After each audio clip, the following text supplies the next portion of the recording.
Bonsoir, donc on a sollicité le CUSF pour qu'ils animent nos places, que ce soit à Gabriel Péry ou ici sur le square de la Liberté. On leur a demandé qu'ils créent un conte de Noël et on les a laissés, on leur a laissé libre cours et leur imagination a fait le reste.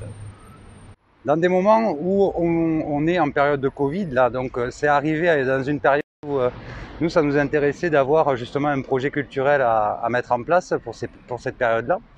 Alors Noël, c'était pas dans nos habitudes, ça nous a surpris, mais on s'est éclaté quelque part à créer ça. On est parti sur des bases surtout qui nous plaisent énormément, donc ça touche autour des animaux, de l'écologie, de l'environnement, les problématiques qu'on peut avoir avec les humains et comme on le rencontre là en ce moment avec ce Covid, ça avait vachement de sens.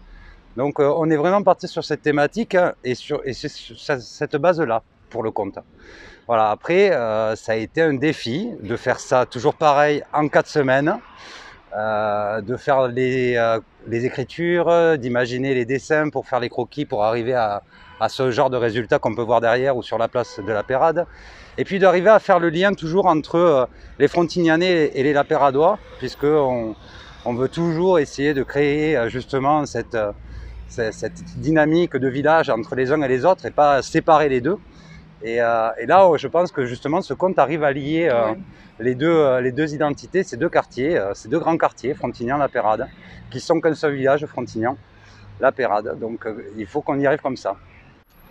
Alors voilà, c'est l'histoire de la petite Sacha, une petite fille qui découvre la fontaine de son enfance asséchée. Et elle décide de partir découvrir la raison de cette catastrophe. Et elle va rencontrer un elfe et elle va rencontrer le Père Noël qui va l'aider à peut-être sauver cette fontaine. Voilà.